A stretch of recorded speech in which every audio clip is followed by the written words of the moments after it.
Investing. What do you think of when you hear the word investment? And how does it make you feel when you hear the word investment?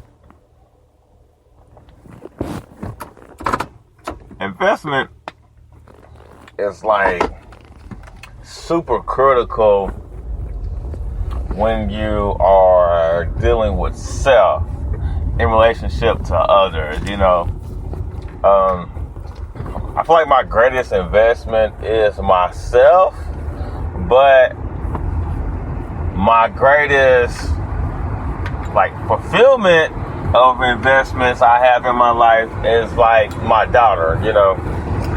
My daughter did something so awesome this weekend. When I was coaching her, I've been really practicing and preaching aggressiveness, moving your feet, and awareness on the court. And she was in a situation where the ball, it was a loose ball, and she grabbed the ball from this boy, and she kind of threw a little elbow, and I was like, where'd she get that from? And I was like, oh, me. And she got the ball, she took a few dribbles, and she made a pass to her teammate. Teammate scored. And, everybody in the whole gym was happy for the kid scoring, but I was super excited on the inside. I couldn't display it, but I was super happy for her ability to take the ball, make a good pass, and get back on defense. And my investment with her is, it's more personal for me gain than for her. Hopefully she gains something from it, but I get a lot of gain from her doing that. Playing basketball. I love her playing basketball because I wanted to be better at basketball, but I didn't have anybody investing in me. So when it came down to me having something for basketball, it was just my love and my care for it, which I cared a lot, but environmental factors prevented me from excelling in it. Somebody taking time out their day to be with you, it does so much for you. And it's just it helped me have a new perspective and understanding of investment. Now, my second, most important investment for me that I get something out of is taking care of myself. I take pride in taking care of myself because I live a life of helping people all the time. I spend my whole day helping somebody. And I'm not saying that I'm better than somebody, but I spend most of my day helping somebody. If somebody asks me for help, 9 times out of 10, I'm going to help them. I may not say yes, but I'm definitely going to help them. It's in my genetics, and I watch my mom do it. But I will say, I do have a limit, unlike I think my mom does. My mom will overgive, My mom will have $10, and she have a $10 bill, and she will have a situation where her bill is due, and it's $10, and my mom would give her $10 to somebody who asked for it, and her bill would be late. You got a bill. When you pay your bill late, you get a charge. That charge is interest, unnecessary interest. You could have paid your bill being broke, but now you got your money to somebody else. You broke, and you got to pay more on your bill. So, when it comes to self, I do focus on myself a lot. But the way I focus on myself is really cool. It's give, in my free time, give to myself.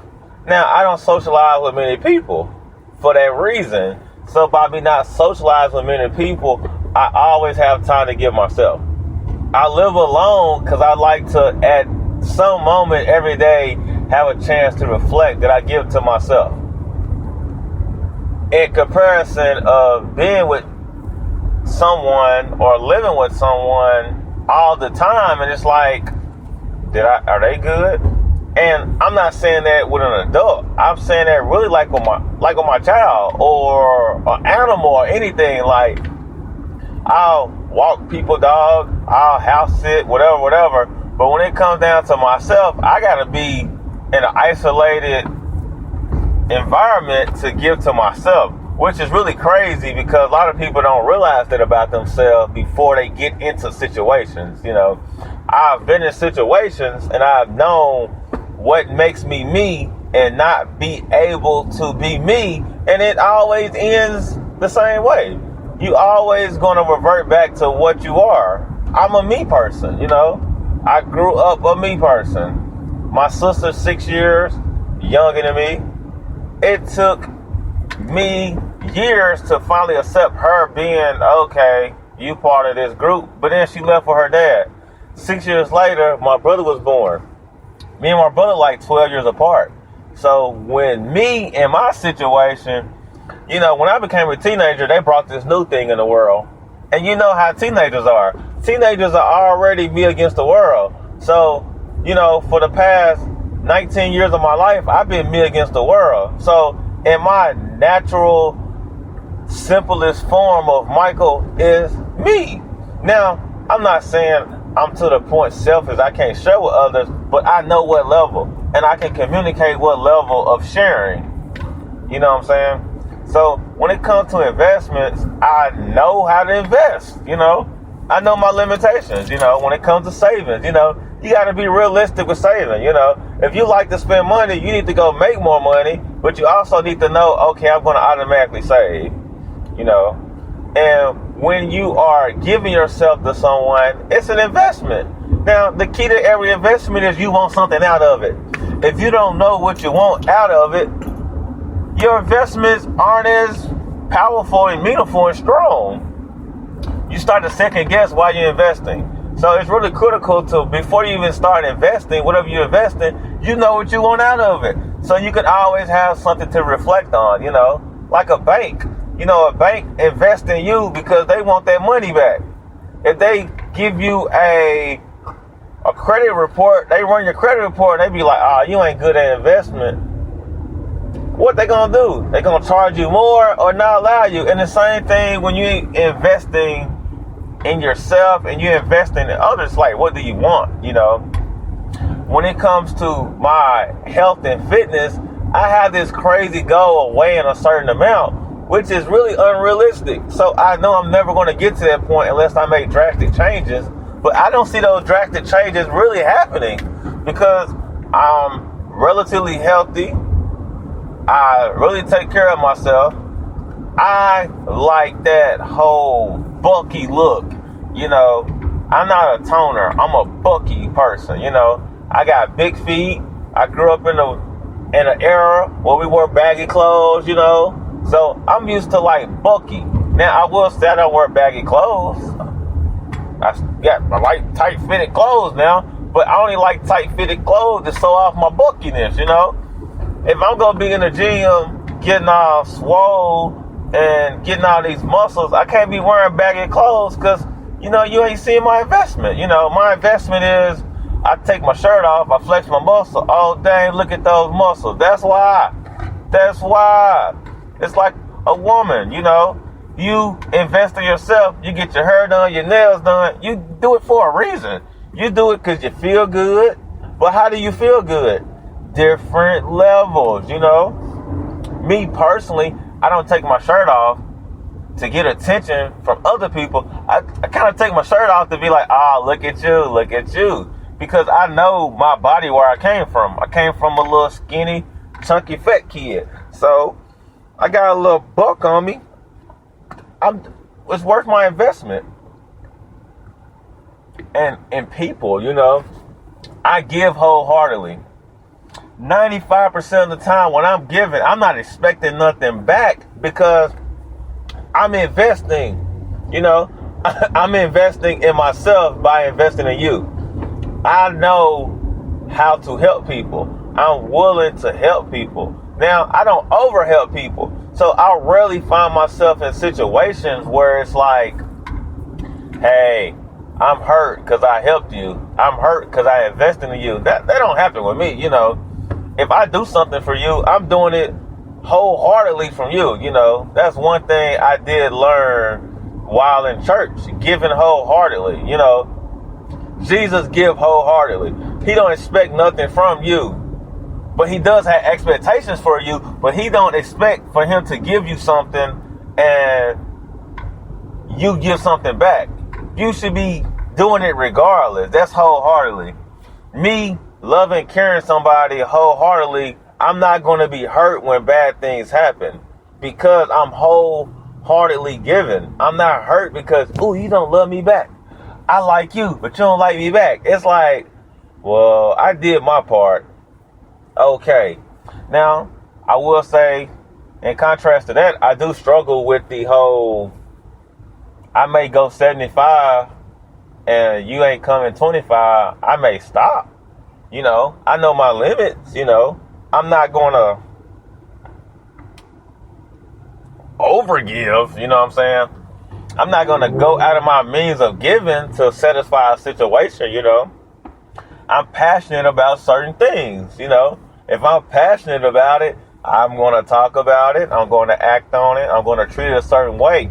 But I'm not going to expect for the person I'm communicating with to care, because it's not your investment. It's my investment. I care. I'm giving. I'm loving. Yes. But it's a means of being respectful. But I will always say this. I give most people the benefit of the doubt. And you get the benefit of the doubt with me because I'm not stuck with you. You know? So if you want to be disrespectful, I'm going to allow you to be disrespectful and keep moving. I'm not going to feel like, man, this person's disrespectful. I hate being around this person. It's going to be, okay, that's your problem. You know, I'm not the one to invest in negativity to the point that I take it on and it's mine. You know, that's stealing. That's stealing. That's stealing energy. You know, your energy is your energy. We can share it, but I'm not taking it, you know. So I would definitely say that's why I'm at a point in my life where I'm not open to hearing people vent. It's a difference between you talking and you venting. Because if you think about a vent, air comes out the vent, nothing really goes inside the vent. If something goes inside the vent, that ain't good. Get to your car. Sit in your car. Air, heat, blow out that vent. That's good. But the moment air starts going in and going in, heat going in that vent, something gonna damage that vent. That ain't good. So, personally, I listen to people talk, but in the manner I listen to them talk, it's like it's coming out. I'm not giving you nothing. I'm giving you a space to let your heat and air out. But I'm not like, oh my goodness, you going through some problems. Let me help you with your problems. No, you're venting. You feel me? Now, if you say, hey, yo, Mark, I got a problem, I'm listening, but I'm not one to just jump out and help. Because most times people being heard is helping. Me giving you answers, no, that doesn't make any sense. Unless it's an emergency situation, or if you're going through something and you need guidance, and my guidance consists of directing you in the right way. I'm not one to hold hands and be there for you unconditionally, because it's consequences when I'm there unconditionally. I'm taking your energy. That's stealing. Michael, not stealing energy.